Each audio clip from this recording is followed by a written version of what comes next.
Hey everyone, welcome back to On Purpose, the number one health podcast in the world. Thanks to each and every single one of you that come back every week to listen, learn, and grow. Now, today's guest is someone that I've been following on social media for nearly the past couple of years now, and I have loved her content, the way she presents ideas that are hard to understand in simple ways through incredible props and demonstrations. I'm blown away by her ability to communicate difficult ideas with ease, simplicity, and practicality. I'm talking about the one and only Dr. Julie Smith, who's a clinical psychologist with over a decade of professional experience, having previously worked in the NHS with veterans and the MOD in addiction and crisis centers, and now in private practice. She's also an online educator and social media star, sharing bite-sized mental health and motivational videos online with a combined following of more than 3.5 million.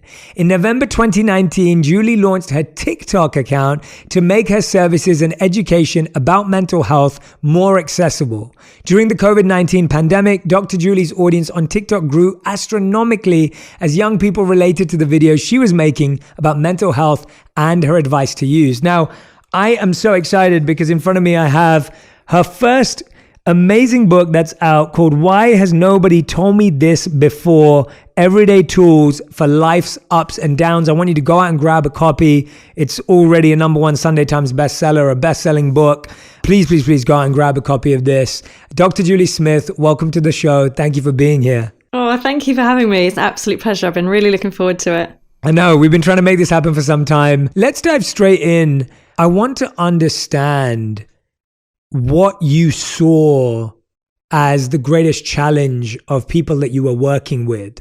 When you looked at the root challenges of patients you worked with, clients you worked with, people you saw, people you spoke to, what are some of the biggest challenges that you think people are dealing with right now? When you look at the root, not the symptoms, not the leaves, but the root of the problem, the root of the tree. You know, that root of the problem can be different for everybody, but certainly what motivated me to begin all of this kind of stuff and step out of the therapy room a little bit was this sort of common theme of people coming along to therapy and expecting me to do something to them. So therapy was some sort of treatment that would be done to them because they felt at the mercy of how they felt.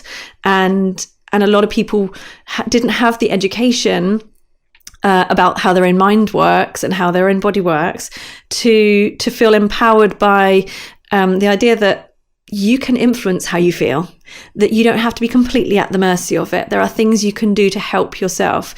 And often once people had that information, that was a real game changer because suddenly, hang on a minute, there are some tools I can learn that could help. And it doesn't have to be rocket science. It doesn't have to all be out of my hands. It's not something the doctor's going to do to me. It's not this kind of spooky, sort of magical thing that I can't do myself.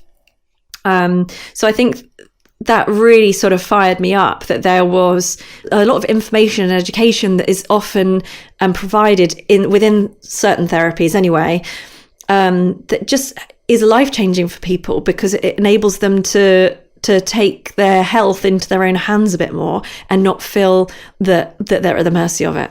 Yeah, absolutely. I love that. I mean, that was such a great piece of insight because I think we all secretly hope that there's going to be someone out there who comes and solves all our problems, right? Whether it's a therapist or whether it's a partner or whether it's a friend or whether it's a mentor or a coach or whoever it may be. I think we all secretly hope that there's someone out there who's just going to magically turn up and be our fairy godmother and sprinkle their magic dust. And all of a sudden our life's going to look different. And what you're kind of saying, which is the inconvenient, painful truth, is that, actually, it's a fortunate thing, it's a beautiful thing, is that actually it's all within your own control. You have the ability to make choices and habits and practices that can define that.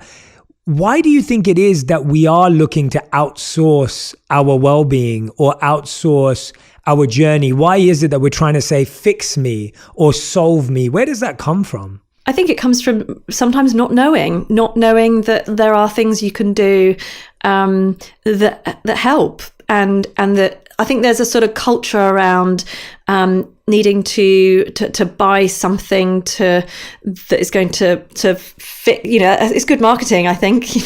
That lots of companies are based on making you feel like there's something wrong with you, and they can fix it if you buy this product off them. But also mixed in with the fact that there isn't enough education around how your mind works and how you can manage your own health. We get a little bit of that around physical health, but nothing really in terms of mental health. And I kind of felt like, all these people, once they were having some of these little bits of education that were really making this difference day to day, I was kind of thinking, why do people have to pay to come and see someone like me to find that out? Because, that's not, obviously some people come for full therapy, which, is brilliant and helps lots of people. But there were a lot of people that were coming along, and once they had the education, they were raring to go. That was enough. And so I kind of wanted to make that more available.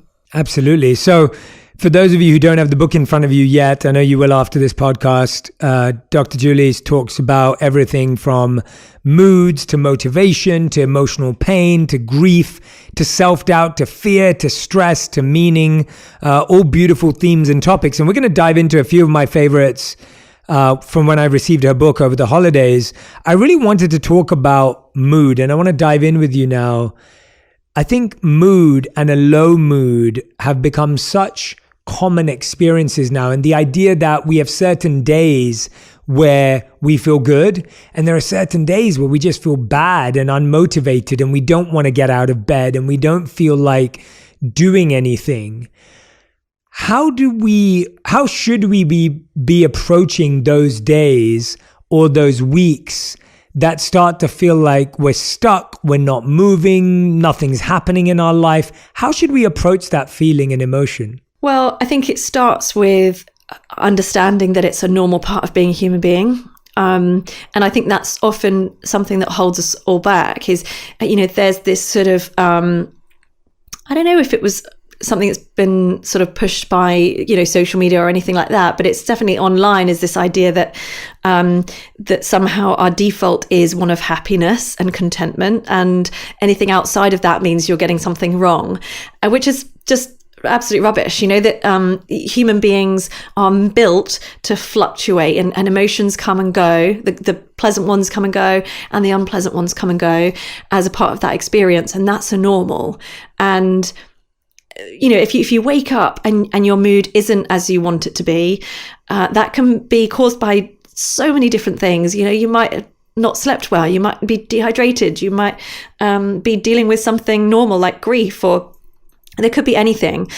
But if you wake up in that mood and then respond to that mood by telling yourself that you're failing at life because you're not as happy as everybody else, or look at that woman down the road who's always energetic and always enthusiastic, and she must never get a terrible mood like this, and what am I getting wrong? And we get into that narrative that pulls us further down that spiral, rather than allowing us to kind of acknowledge this feeling is here, allow it to be present, and allow yourself to also then question what could be causing this. So what are my needs? Are there any needs that are unmet, and can I meet those that could help?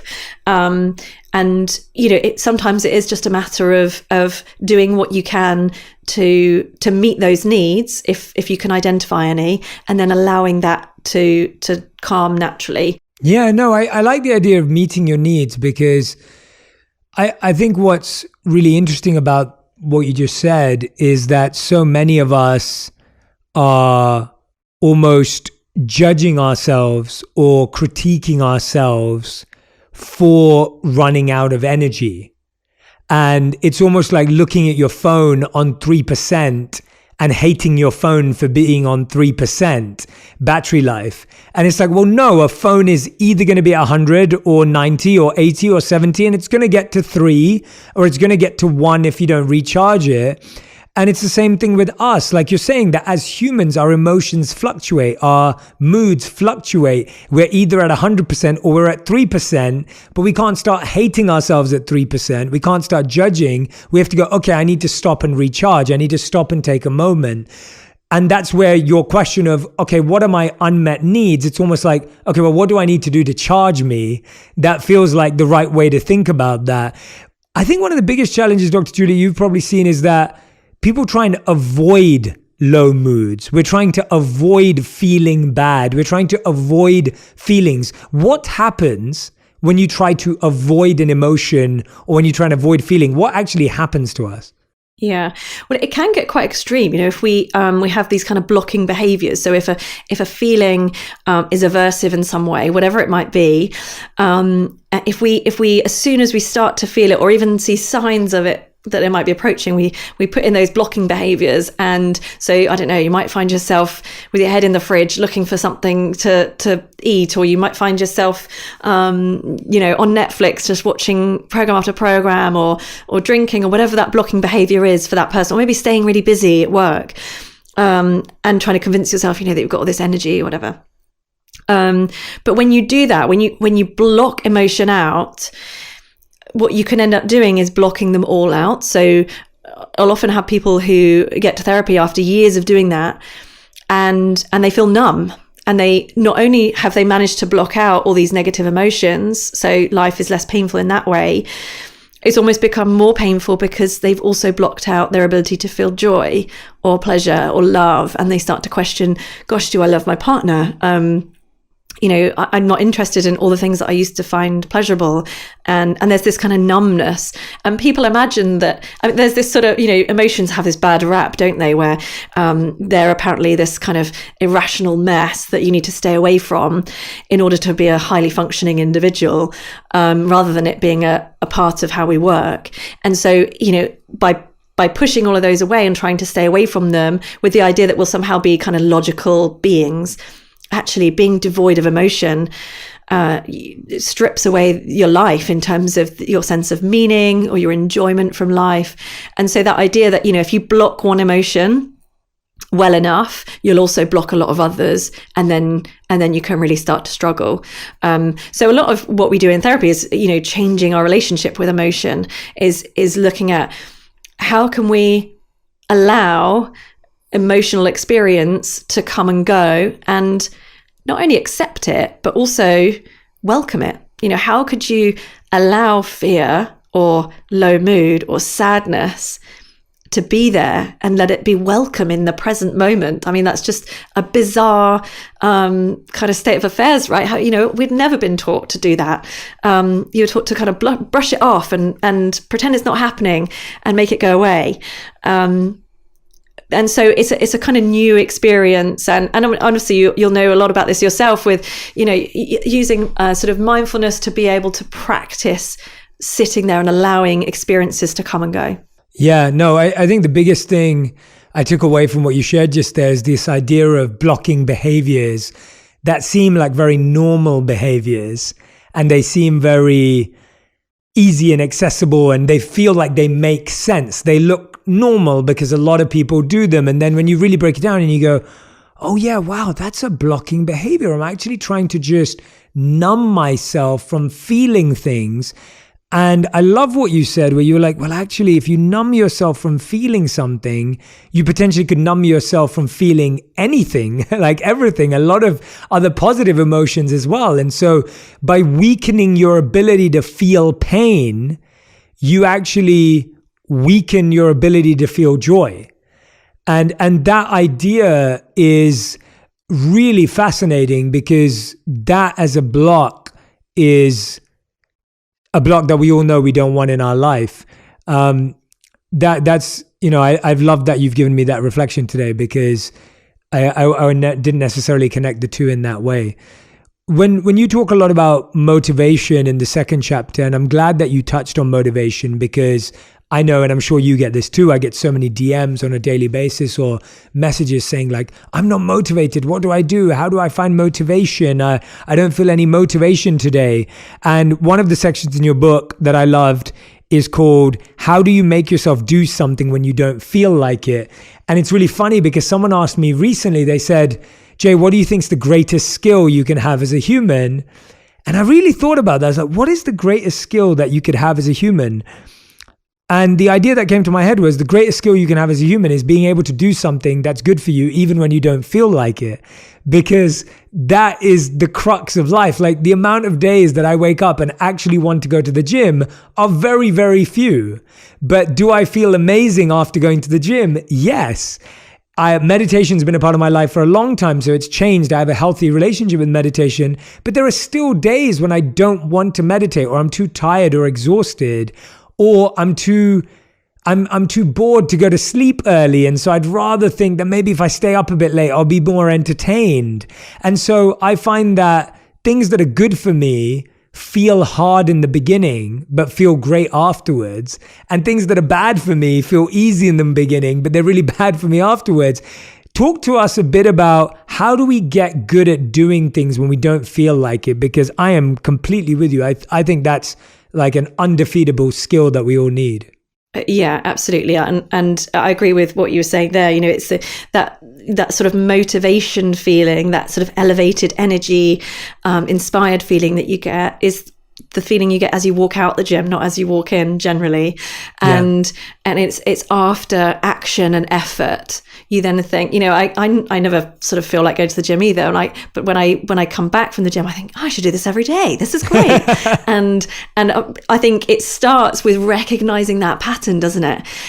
Recognizing, I know I'm not going to always feel like it. Because I'm, again, it's not about failure. It's not about, you know, I think a lot of stuff online teaches people, you know, you've just got to be motivated every day. And if you're not, then what are you doing? And actually humans don't work that way. Motivation, you have to treat it like any other emotion. Some days it will be there, some days it won't. So you can't rely on it to be there to help you reach your goals. So, you know, if you've got goals that you've set around your own values and what's really important to you, you have to then find a way of being able to keep that consistent even when you don't feel like it. So you can't make the decision to act only based on, do I feel like, a bit like cleaning your teeth, right?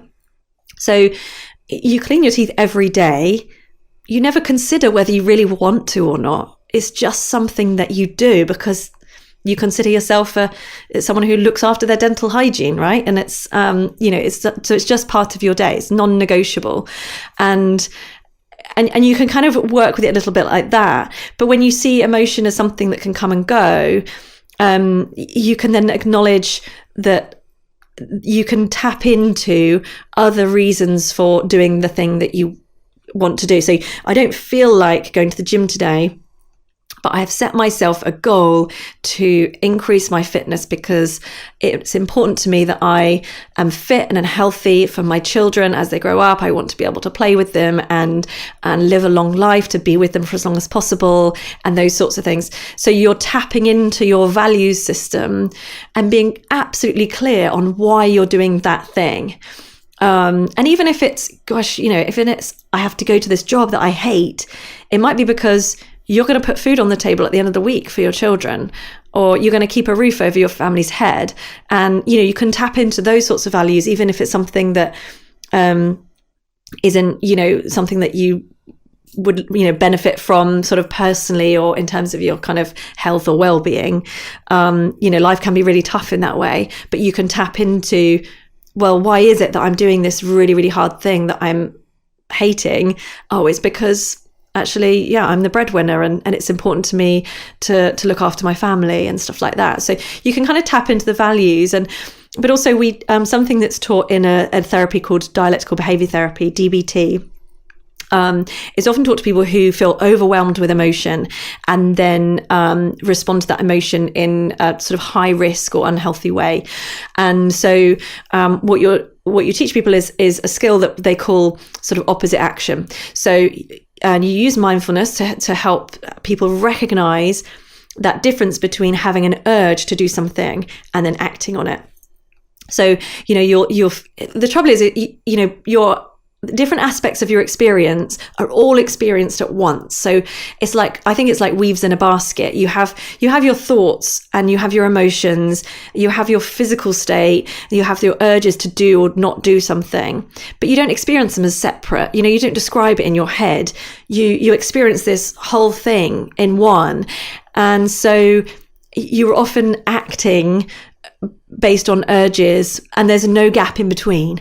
And so you kind of use a mindfulness practice to help just widen that gap so that you can experience an urge. And in the book I talk about just a silly game that I used to play with my sisters growing up, where we would hold polo mints in our mouths, and it was a competition, see who could not crunch the mint, because it's just you just can't do it. It's impossible, right? And I didn't realize it at the time, but what we were doing there was practicing acting opposite to an urge. You have this urge to crunch down on the mint, but you learn that actually I can experience that urge and not act. And I can even do the opposite to that. So you get this moment to choose, and you'll be an expert on this yourself, but mindfulness helps to open up that gap that allows you to then choose whether you're going to go with an urge or go opposite to it. So if you wake up and the urge is to pull the duvet over and switch your phone off and shut the world out for the day, you get this choice. Okay, do I go with this, or do I act opposite to it? And often you have to make that decision pretty quick to kind of really kind of make the most of the moment. But it's a great thing. You can use things like the sort of the mint crunching competitions to just kind of practice being aware of that and in kind of light-hearted ways, so that you're more skilled at doing it when you most need it. Yeah, thank you for sharing those two massive insights. The first one was you talking about how we shouldn't rely on motivation. I thought that was such a great way of phrasing it, that we're reliant on motivation, and we can't be reliant on any feeling, because we're going to feel different every day.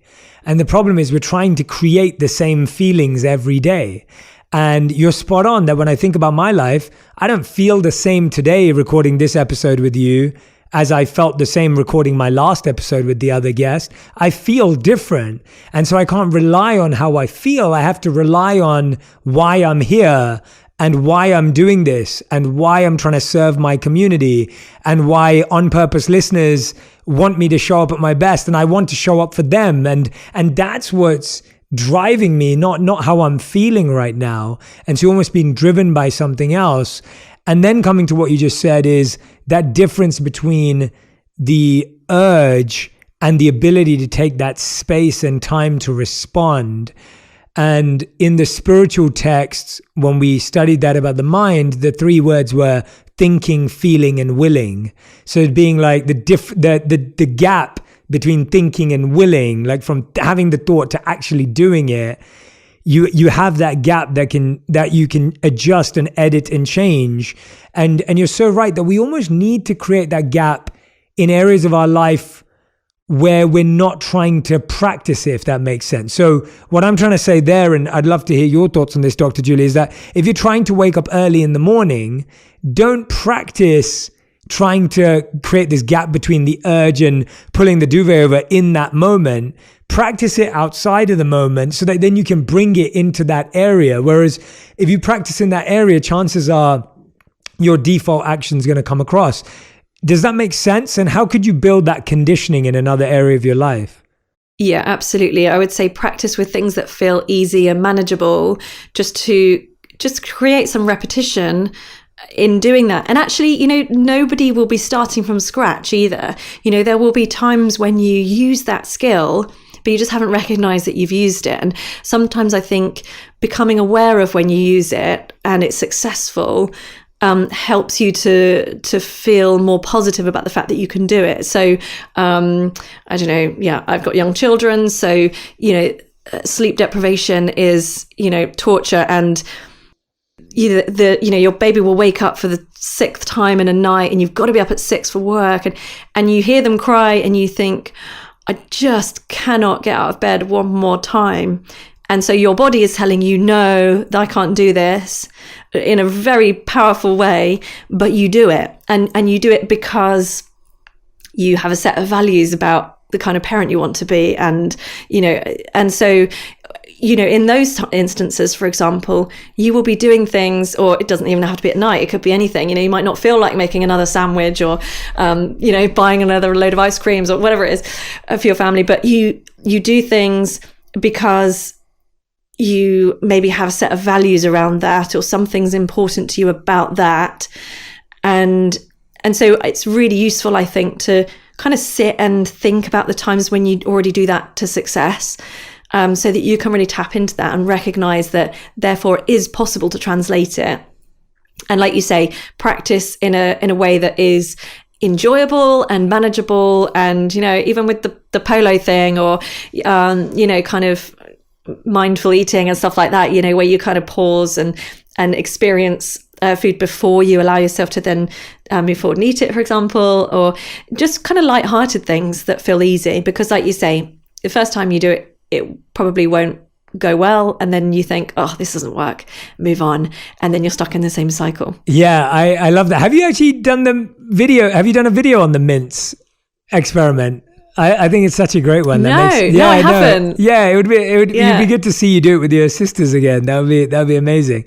I love that one. I think it's or maybe you can come and collaborate when you come to the UK. We'll do one That's together. That's what we'll do. We can do the test together. I love that.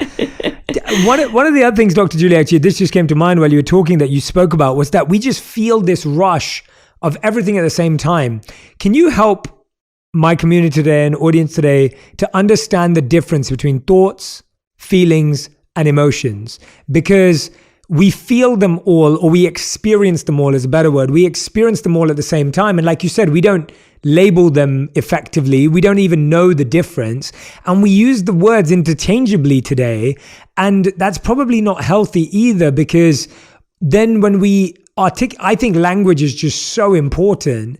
And the way we articulate how we feel or an emotion, if it's incorrect in the sense of how it works as a system, we're already setting ourselves up for more difficulty. So could you just break down for us the three and how to know the difference when we experience them? Sure. So certainly I would say some people can tap into more easily one over the other. So some people will always be able to identify what they think, but can't sort of label feelings or something like that. Or some people will be really tapped into how they feel physically in their physical state, but won't necessarily recognize thoughts. And that's normal and that's okay.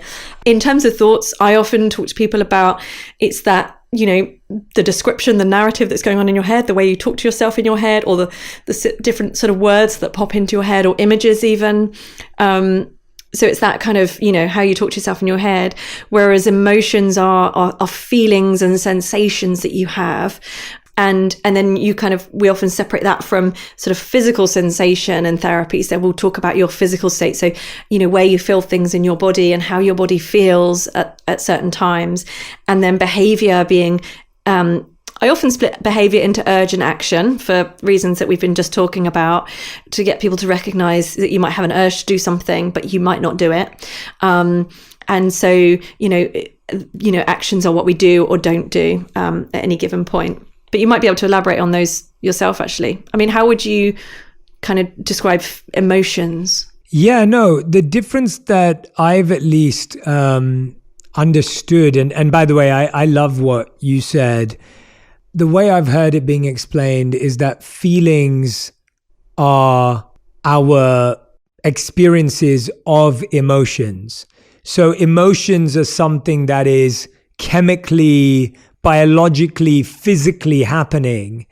And then how we feel about what is happening is our feeling. So for example, if my body is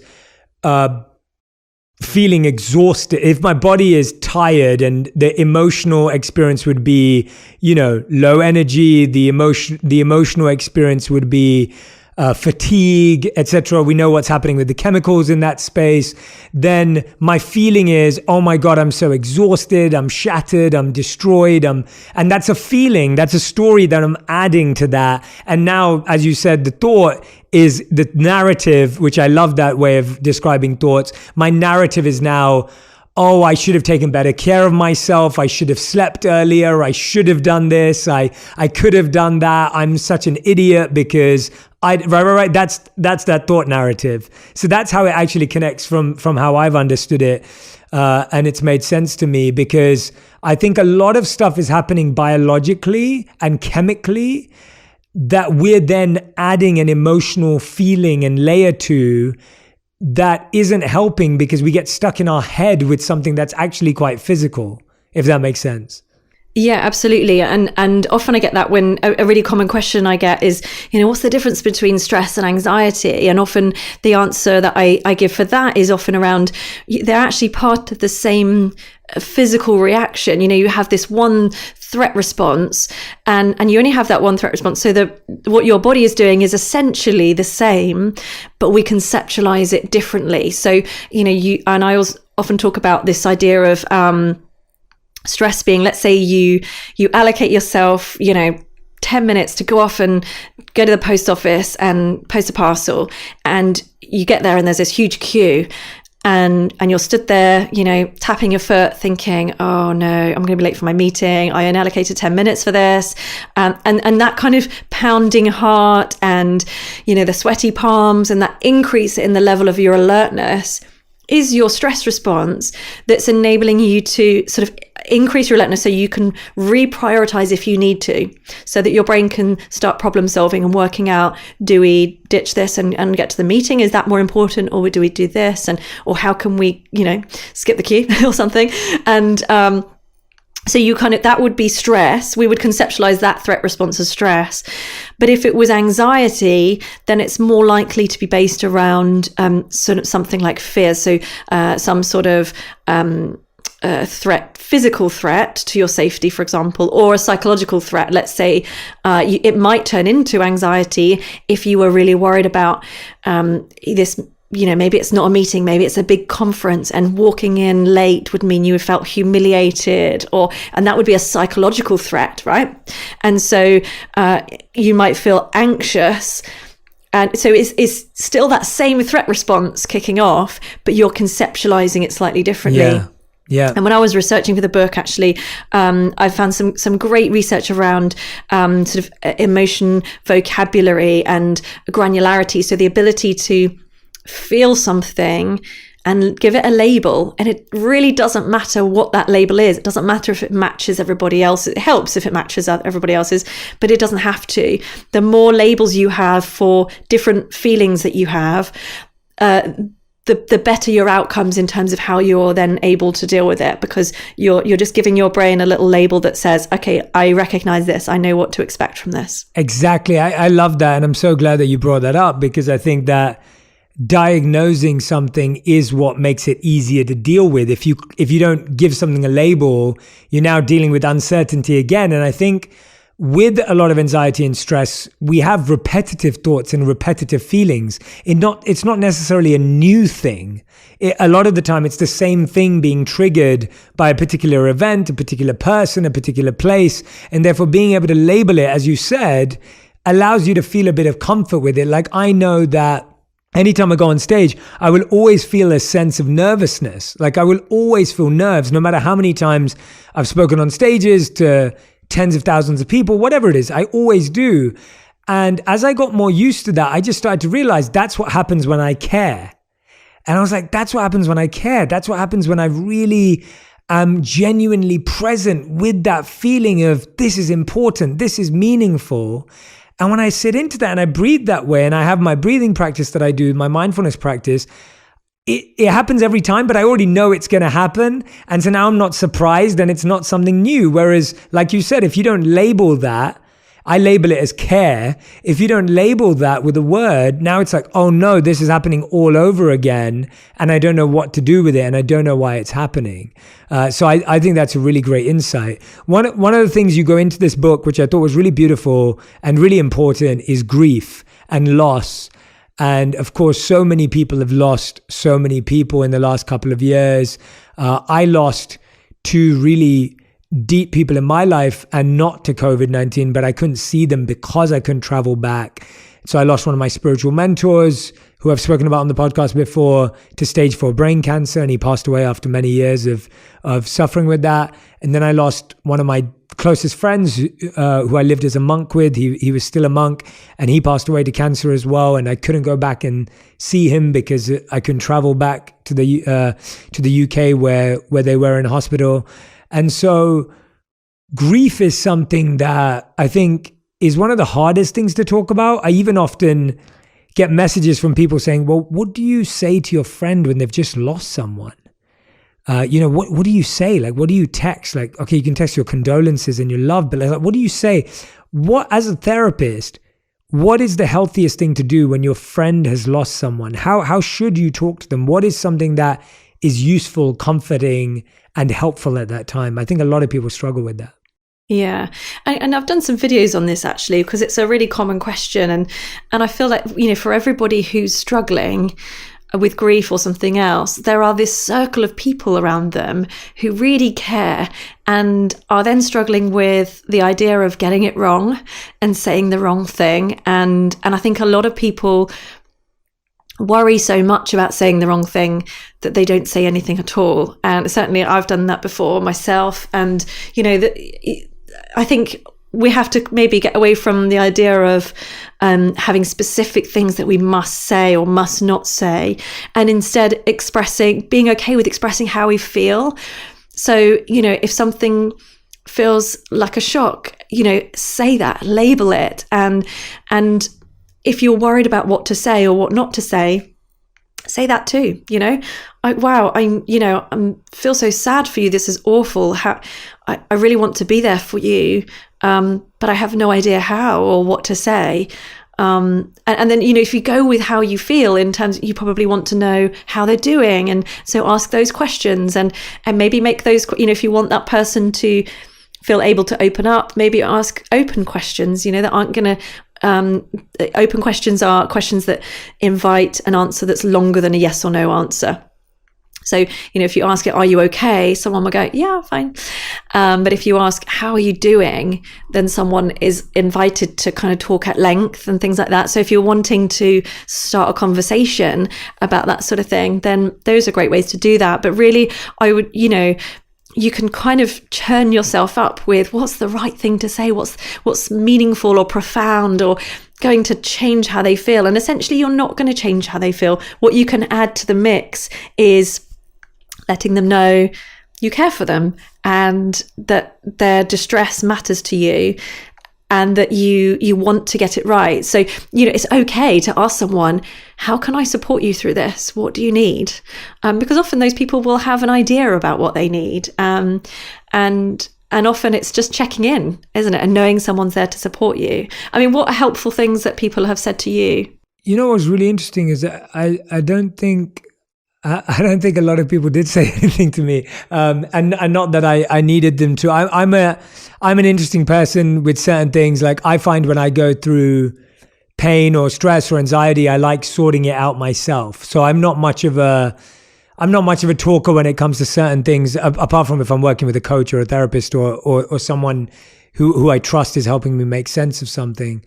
And so, but I agree. I mean, I agree with everything you just said. I think that the biggest thing that I think you said is the problem is when we speak to someone in pain, whether they're in grief, whether they've just broken up, whether they've been through a divorce, or whether they're experiencing anxiety, the biggest problem is we're trying to say something that we hope will change how they feel, which is not going to happen.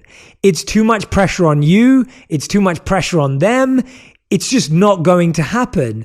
And I remember when I first started coaching, and I'm sure you feel the same way as a therapist, and I don't want to speak for you, but I know that I used to carry that pressure around, that I had to say something profound in every meeting, and that every connection you have with someone, you have to drop these pearls of wisdom that are going to solve their life and be like this opening magical doorway. And you just realize that now you're not even listening to them because you're working so hard to come up with this false piece of insight that's going to help someone. And that actually, if you just sat and listened, and like you said, asked open questions and were just present, that's what that person needed more than ever. And I think I'm segueing a little bit, but even in our romantic relationship, in our friendships, the problem is we're always trying to say things that we hope will change how people feel. And the truth is we don't have that power. And trying to have that power creates so much pressure and burden on you that you feel so weighed down by it that, like you said, you don't say anything, or you try and say something and then you're upset that it didn't change how they feel. So that to me has been the biggest takeaway from what you just said. And hopefully I've just illuminated some of my thoughts on that.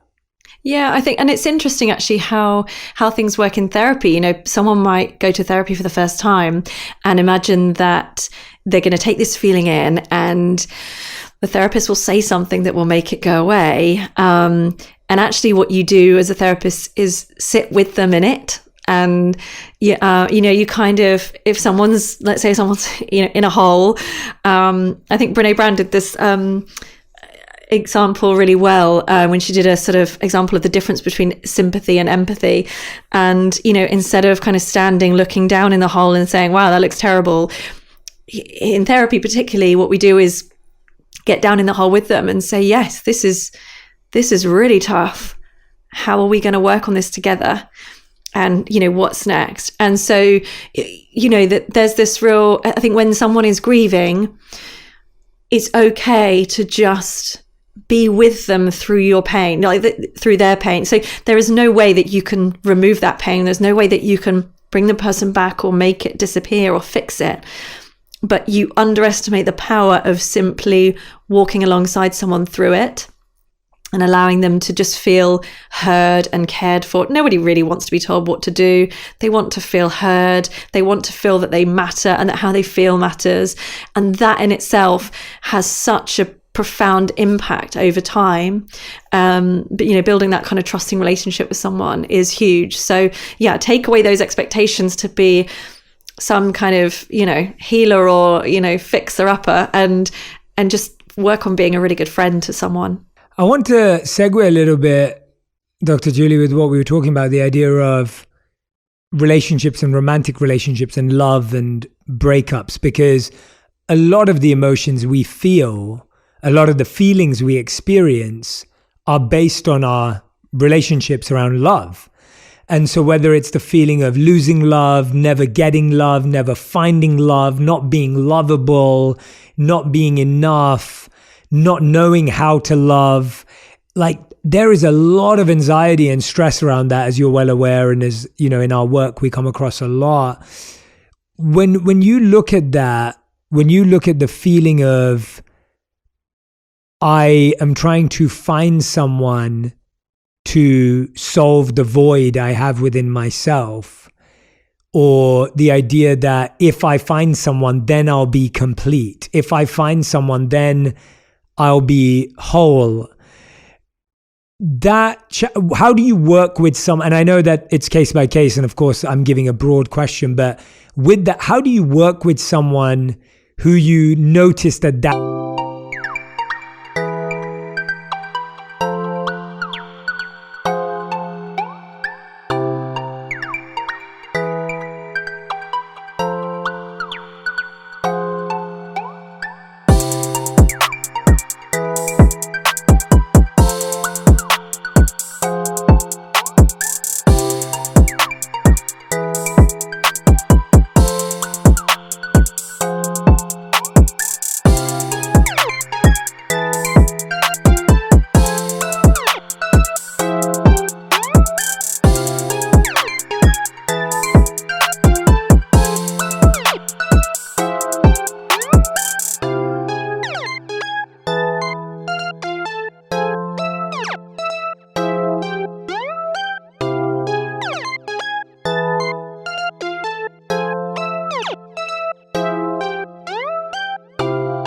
is a trait that they have? Like, how do you work with that kind of an individual who has that kind of a trait? Well, I guess you work with someone based on the idea that if they haven't met that person yet, that you can't guarantee they're going to come along. So you have to start taking responsibility for your happiness. And while actually, you know, getting in relationships can be really helpful for people's well-being, and, you know, the changes and the development that you go through by being in a relationship can be wonderful and really healing in many ways. But you don't ever want to put the responsibility for your own healing or your own happiness in that other person's hands. So I would say, you know, in working with someone who was maybe kind of dealing with that idea that they were sort of waiting for someone to come along, in order for them to then be happy, it would really be about looking at growing your life as it is now and making that more meaningful for you, more purposeful, based on your own values, and really looking at that relationship with the self. So looking at how, if someone sort of feels unloved, for example, how are they treating themselves? What are they not being caring and loving to themselves or treating themselves well? And so a lot of therapy would be reflecting on that relationship. But there's a lovely therapy called cognitive analytic therapy. It's CAT for short. And that looks at how the relationship, the early relationships you have in life, so with parents and siblings, can then be reflected in our relationships that we have as adults. So you might have been in a no family situation is perfect. So there will have been situations that weren't ideal at some point. And as a child, you would have worked out how to get through those and how to survive them psychologically with certain safety behaviors, for example. Let's say a parent was sort of inconsistent with love. You might have learnt to be a real people pleaser to make sure that you made sure they felt okay so that you could feel acceptable.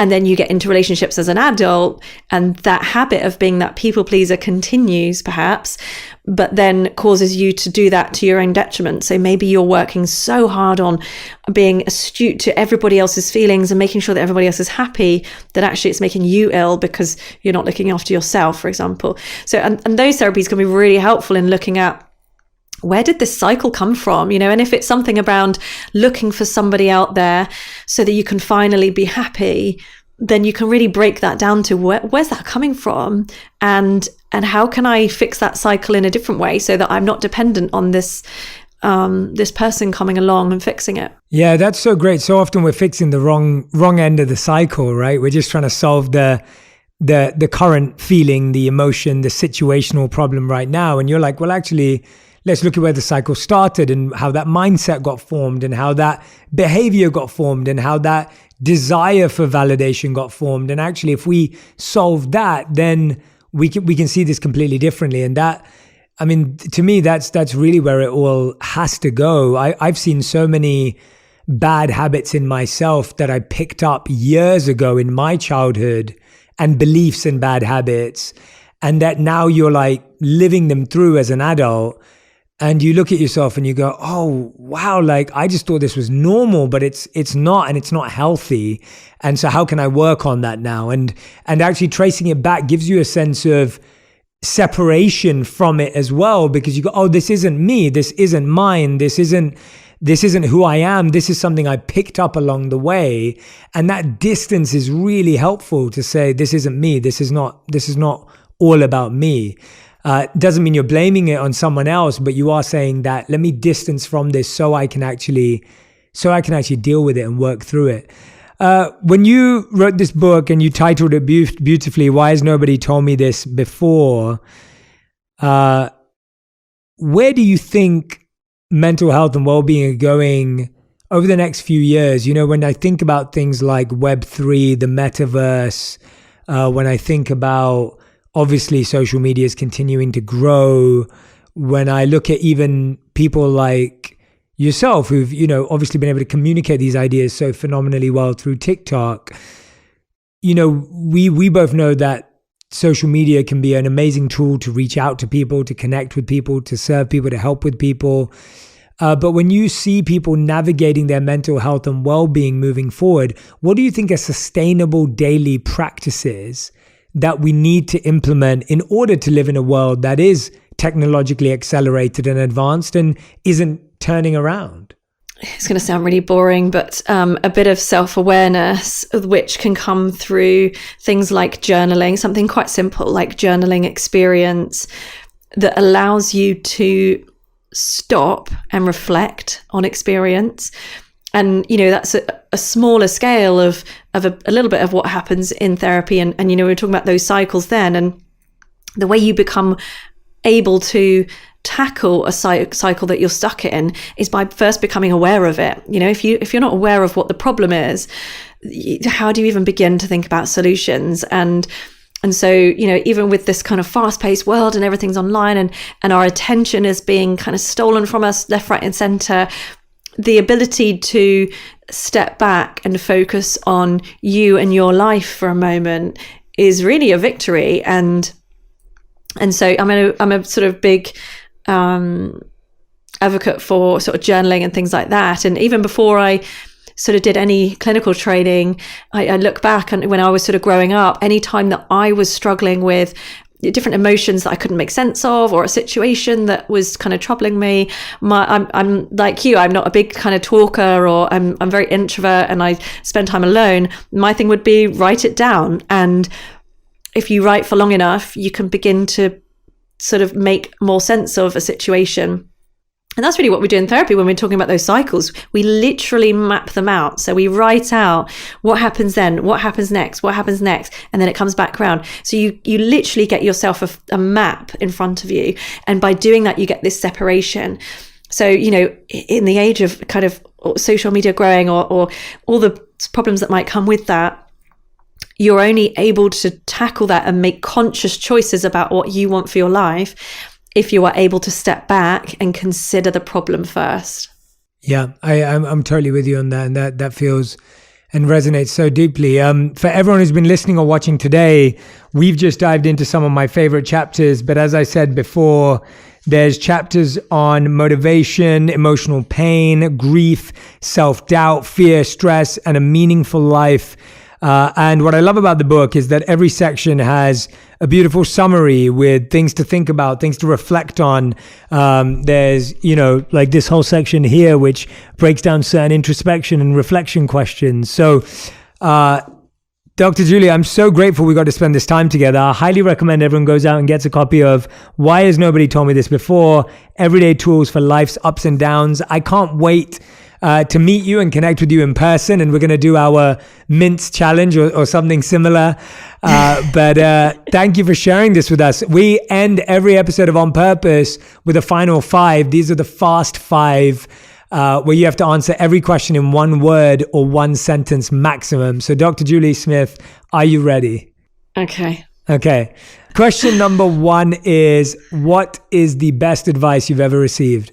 To enjoy myself alongside anxiety. What is the worst advice you've ever received? To calm down. How would you describe your current purpose? Touching people's lives in a positive way with the skills that I have. Beautiful. Question number 4. What's something you used to value that you don't anymore? Probably say material things. I'm not sure I ever really valued material things, but we'll go with that one. Okay, great. And 5th and final question. If you could create one habit that everyone in the world had to follow and do every day, what would that habit be? Journaling. Nice. Beautiful. Everyone, Dr. Julie Smith.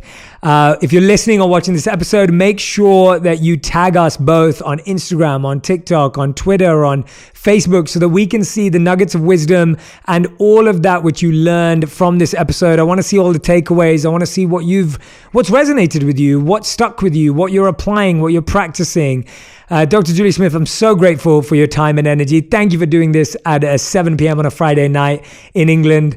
And I'm so happy that we got to connect finally. All the best with everything. Congrats on everything. And I really do look forward to meeting you. Thank you so much.